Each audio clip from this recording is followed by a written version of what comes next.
1. I was around 15, and when I wasn't too busy with schoolwork, I worked at a news agency, mainly selling lottery tickets and newspapers. Well, I had my fair share of creeps, stalkers, and loonies. This one for me has to be the scariest. Among my regular customers was an older woman, perhaps in her late 40s or early 50s, although she definitely appeared older than she was.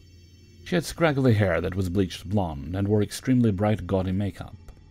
No one knew much about her, but she was often seen around different shady men, and from the way she acted and spoke, it was understood that she was most likely on drugs. She spoke to me and my co-workers of angels and heaven and fairies and demons, but I simply brushed it off as an older lady going through a midlife crisis and dabbling in some sort of New Age spirituality. From the very first shift I served this woman, when I was around 13 or 14, she was mesmerized by me. From the moment she saw me, she was enthusiastically running up to co-workers and even other customers, telling them I was an angel. From that shift onwards, every time she saw me, she wouldn't stop talking about how beautiful I was, that I was pure and innocent and I was an angel. Accordingly, she said I should return to the angels. I didn't see it as anything sinister, even though I got extremely uncomfortable vibes. I was extremely friendly to customers, and I've even been a naturally talkative, bubbly person. In addition, I was still young and naive and eager to please my boss with my customer service, even though I thought this lady was kind of weird. I'd often just smile politely as she raved on about whatever fantastical thing she thought up. Over time, she became fixated with me. She slowly began to learn my shifts, and if I was away or my roster changed, she'd ask co-workers where I was. Whenever I was at work, she'd appear. I told my boss this, and her obsession with me was starting to make me uncomfortable. He told me that I had to put up with it because of the extra income it gave him. Because of her fixation with me, this lady would spend hundreds of dollars at a time on lottery, multiple times a week. Once again, I was young and didn't have too much of a backbone, so even though I felt uncomfortable, I just accepted that this situation couldn't be changed. I needed the money, and not many places in my town were hiring, let alone interested in taking on a school student.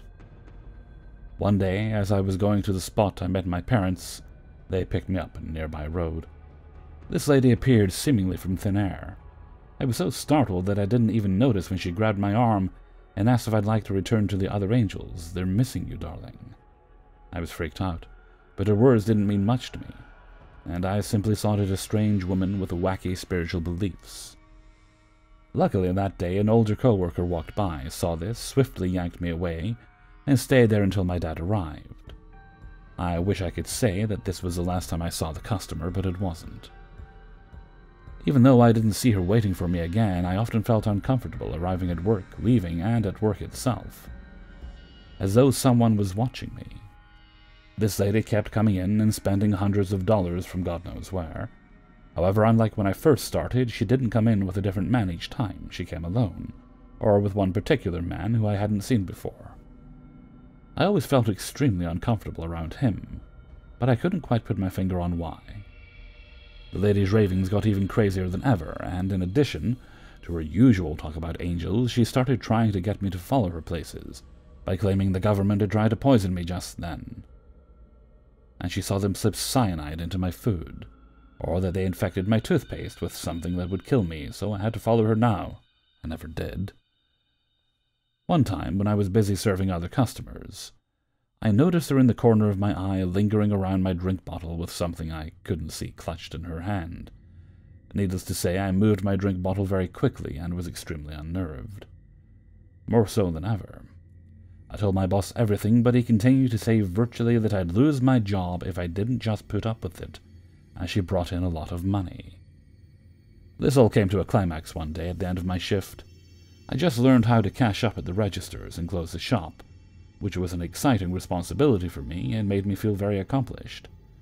To close up, I would have to lock the roller doors at the front and exit through the back door, which led to a pretty shady concrete area that never had anyone around. It was like a huge concrete jungle with heaps of twists and turns and tall concrete walls. It was always completely silent and empty. I'd never seen another person in that area outside the back door. As I exited work and locked the door, I felt incredibly uneasy and thought I could hear breathing behind me. However, seeing no one when I turned around, I told myself it was just paranoia. As I checked my phone to see if my dad had left yet to pick me up, I felt a hand grab my shoulder, tight. My whole body froze, and before I even looked, I knew who it was. Sure enough, when I turned around, this customer was standing there with a huge grin, her eyes sparkling. She engulfed me in a hug, which I wriggled free from. I could tell something was very wrong, so I tried to run, but she grabbed my arm. She was stronger than she looked. She tried to distract me and start up random conversations, sprinkling in comments about how the angels were so excited to be reunited with me. I had no idea what she was trying to do until I heard something pull up around the corner.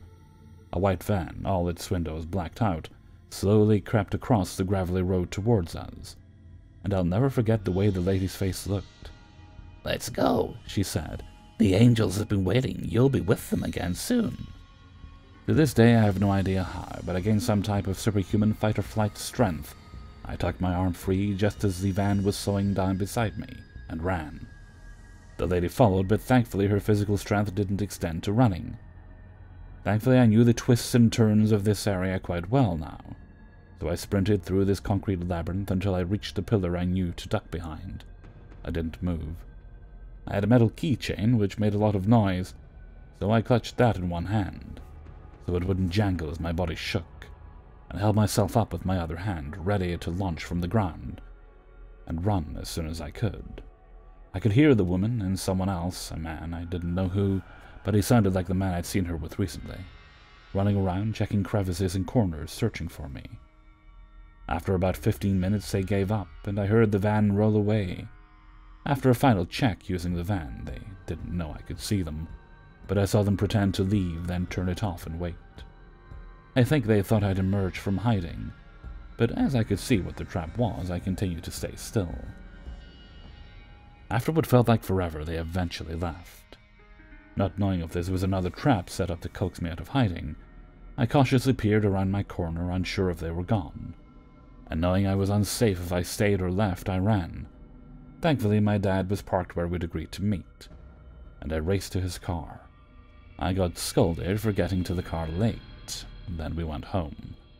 I took an extended leave after that, and when I eventually did go back to work, the lady was gone, and I never saw her again. 2. So for starters, I've been dating this girl for a while now, her name being Isabel, going on a year very soon, and all is going well in that regard. However, when we first met, she told me about a less-than-ideal ex-boyfriend she had a couple of years before she met me. They still went to the same school, and ended up going to the same university as us after we graduated high school as well. Apart from that, all three of us went to the same church, meaning there was a lot of opportunity for him to meet us. The creepy encounters with him, Jose being his name, started a little before we graduated high school. After he heard we were dating, he was furious, even going as far as to try to say that I was sexually abusive on Twitter, but nobody believed him, given his accusation was complete horseshit and he was notorious for doing the same in the past, in order to keep Isabel from talking to other guys when they were together. That was just the beginning, though. It started small at first, seeing him at the mall whenever we would go out on dates, before it was illegal to go outside. After a while, it seemed like a little too much of a coincidence, though. He started showing up to our church, which although wouldn't ever really be abnormal, he all of a sudden joined the same youth ministry as well. It seemed as if he was trying to get as close to us as possible at all times. There was one instance I remember very specifically, at a grad party everybody was invited to. Everyone was in the backyard, and I remember looking across the patio, and just seeing him staring at me and Isabel from the other side. His eyes didn't move, and his breathing was very heavy, as if he was angry, anxious, or both. He didn't try anything that night, though, probably because of the other people there. After I left the party and dropped off my girlfriend at her house for the night, I saw a black car following me for a majority of the way home, which I didn't really think much of. And not to sound like that guy or anything, but I wasn't too worried about it either. I'm fairly well built and have done martial arts for a little over 6 years. The next day, the same car was tailing me almost the whole day while I was running errands. Things got a little heated in the afternoon, though. I was sitting in my car outside of a store, waiting for a curbside pickup, When he parked a few spaces down from me, he got out of his car and came up to my window. He started yelling at me, saying I would never be good enough for Isabel, that she still loved him no matter what I thought, and that he was going to make sure that she and I weren't together. I just tried to ignore him. Starting anything would probably have been a bad move, and he hadn't even touched me or my car. But I was still a little heated.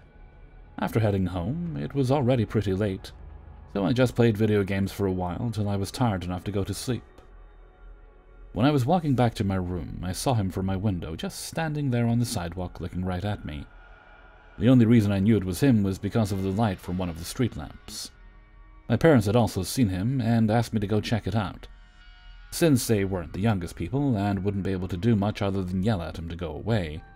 But as soon as I walked out, he just got in his car and left.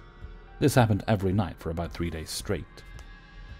The last night I ever saw him was not unlike the others, except this time he didn't leave when I went outside. In fact, he started walking closer to me. I didn't notice until he was a lot closer, but he had something in his hand. I couldn't tell what it was, but it looked like a fairly large knife you would use in the kitchen. Adrenaline kicked in, I ran back into the house, told my mom to call 911, after which I went back outside. He was just there in the front yard waiting. When I stepped outside, he said, "Isabel belongs to me, and I'm going to make that happen no matter what." He ran at me with a knife, but muscle memory kicked in, and I had him pinned down after that. The cops came shortly after, and I explained the situation to them, after which he was arrested with a couple of different charges I don't really remember. One other thing I do remember, however, was what was inside his car. When the police came, they also searched his car to see if he had anything else I should have been worried about. They found a bunch of tape, some rope, another large knife, a handgun, and a camera. I don't know what was going on through his head, but I could at least guess that from that kit he had in his back seat, he had planned on hurting me in some way and recording it. I hate to think what would have happened if he had tried to come into the house while everyone was asleep, but I'm glad he was arrested for what he did, or planned to do anyways. 3. My very first car was a dark green 2000 Volkswagen Jetta. It was the most basic of basics when it comes to cars. No options whatsoever except for an automatic transmission. It was $300, slow, dumpy, no right headlight, drove straight with the steering wheel practically sideways, let out a cloud of white smoke when started. Every stereotype of a poor high schooler's car you can think of, my car was no exception. Despite it being a piece of German crap, I loved that car. I drove it every chance I had. I don't think a day went by that I didn't drive it. I named it Thunder Bunny.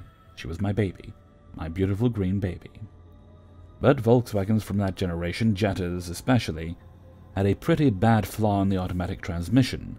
I'm not sure exactly what causes it, but essentially the transmissions gradually get worse and worse until the car will not shift into third gear. And there's not a thing you can do from there. So, a couple of weeks after Halloween 2019, I was going about 30 miles per hour when the engine suddenly roared and the car wouldn't speed up.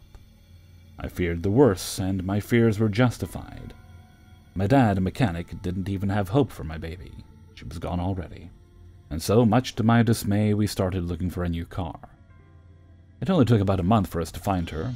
A dark green 1999 Volkswagen Jetta, exactly like my old car, but absolutely everything. She was faster, had heated leather seats, auto windows, auto sunroof, everything. All except for an automatic transmission. I knew how to drive manual, so it was perfect. I had a new baby, from the crackhead neighbor girl to Scarlett Johansson. At least in my eyes. I loved that car even harder. Named it Little Boy, and was happy. Okay, I'm about to get to the story, but I have a few more quick things to explain. First is, for people that might not know, when you have a manual car, you cannot leave it in gear and take your foot off the clutch. If you do, the car will stall, which is bad. So if you do leave your car in gear, you need to turn the engine off before taking your foot off the clutch. If you don't want to turn off the car or have it turn itself off, you need to pull the handbrake or it will roll away. Guess what the only really broken thing in my car was at this point the story takes place. If you guessed the handbrake, you're right. And that was the second thing. No handbrake. Okay, now to the story. I started working as a pizza delivery driver in a smaller growing town in Michigan. It was good money, but every once in a while I delivered to an incredibly sketchy place, and have had a few shotguns pulled on me. One night, about 2 months ago, I was delivering on a Friday. Usually holidays are very busy, but this day was a little slow. So when a delivery came in at 8:30, half an hour before we closed, I jumped on it. I realized it was 7.1 miles away, so all of the closing jobs would be done by the time I got back, and I would be able to leave immediately. It was way out of town in a wood-surrounded neighborhood, but again, no work when I got back to the store. Seemed like a good deal to me. And I'm all about those sort of deals, so I climbed into my car and went to drive 7.1 miles away. As I pulled up to the house, I began to get a bad feeling. The house was in a small trailer park type neighborhood next to a lake. The kind that the houses are all a good distance apart with a likely drug problem, and was completely dark. No lights inside, none outside. There was a single car in the driveway and an open window on the side of the house. I pulled in behind the car in the driveway and sat there for a moment. Something was off. With the house being completely dark, I mean there wasn't so much as a nightlight that I could see. Usually when I deliver to a dark house, there's at least a light on upstairs or something that would signal someone being awake, waiting for their pizza. But the house seemed dead. Nonetheless, I put the car in gear, turned off the engine, grabbed the smallest pizza we had, and got out. Without my headlights on, there was nothing. I could barely see the house. The only light was the dim moon. I walked onto the porch and past the big, open window to the front door. As I reached the front door, I saw it. The house was slightly cracked open, just enough for me to see into the void of the house. Thinking of every single horror movie I'd seen, I said aloud, "Fuck that," and hurried back to my car. I'm a tall, well-built-looking guy, but despite my wide shoulders and baggy hoodie, I'm a frail thing, and can hardly fight off a small dog. I got into my car and turned on the engine. My headlights illuminated the house, and almost simultaneously the living room light behind the big open window lit up, and a single guy looked out and walked to the front door. I cussed at myself and weighed my options. If I went up to the door, I could die. If I noped out of there, I would 110% be fired. That meant no new car part, no gas money, no cute dates with my girl. Just sitting at home doing virtual schoolwork. It was a stupid choice, I know, but I grabbed the pizza and opened the door. Making a choice I'm damn glad I made, I took the car out of gear and climbed out. Mostly so my engine would still be running, so that if I needed, I could run back and immediately take off. I walked to the door, where the man had opened it the rest of the way. As I got closer, I got a good look at him. I'm not one to judge a person based on their physical appearance, but this guy's head was cleanly shaven and was covered in tattoos. He was wearing a pair of grey jeans and a white tank top. He had a scowl on his face and was staring me dead in the eyes. I looked past him for a moment into the house, which was completely empty. As I got close enough, I started opening the pizza bag. He started to reach around his waist. I stopped. He was staring at me with the most evil grin I've ever seen. I knew in that moment that I was about to die. I'd always heard your life seems to flash before your eyes. Thought about my girl, that she wouldn't know what happened. My work would stop delivering upon my disappearance, assuming that my body wasn't ever found. My dad would regret telling me he was happy for me landing this job. God save thee. That's when I heard it, the distinct sound of gravel under tires. My only pathetically small chance of escape was rolling away. I didn't even look back at the car to know that. I just stared at the man and was about to say "fuck you" when I looked back to my car. I heard the sound of the car rolling. It was getting closer. The guy's eyes went from the driveway to behind me. I finally looked over my shoulder. My car had rolled backwards and come to a smooth stop near the mailbox of the house. I looked back at the guy, who had a nervous look. He looked back at me and scowled again, and took his hand from around his waist. He reached to his front pocket and took out $12 and handed it to me. I gave him the pizza and watched him slam the door shut. I ran back to my car and practically tore the door off trying to get in. I looked back at the house, and the man was standing in the front window staring out at me. You better believe I nearly spun the tires on my way out of there. I kept glancing at my mirrors until I started driving onto streetlights. It was easily the scariest moment I've ever had. As soon as I got back to the store, I told my boss about it, and she called the police. We never heard anything about it. I assumed they went to the house and only found a small cheese pizza. I started carrying a knife on me at all times, and my boss is considering getting trackers for our pizza bags. Only recently I realized this is sort of a butterfly effect. I thought it was the worst thing ever that my transmission went out, and I curse Volkswagen for designing such a terrible automatic transmission. But if that transmission was still working, then I would have still had that car when this happened. I would have put the car in park, and it would have sat there while whatever would have happened to me happened. I have zero doubts in my mind that that man was planning on murdering me. So shitty German engineering saved me from getting murdered. I'm assuming that when my car began to roll, the guy assumed there was somebody inside, backing up to pick me up. The engine wasn't revving, but if you're about to murder a person, you probably don't focus on those details. Hey everybody, Hellfreezer here, and thank you very much for listening to 3 True Scary Stories, episode 539. I'd like to thank you all for the messages of support while I've been sick. Still feeling quite bad. I'm not going to keep giving constant updates on my health, though. But as I said before, we'll assume videos are going to be sporadic until I'm better. I will try and get something out for Christmas Day. I've had the stories for that for a while. Not sure about Thursday yet, though. We'll see. Okay, and with that, I'm going to head off for now. So until next time, thank you very much for listening, and take very good care of yourself.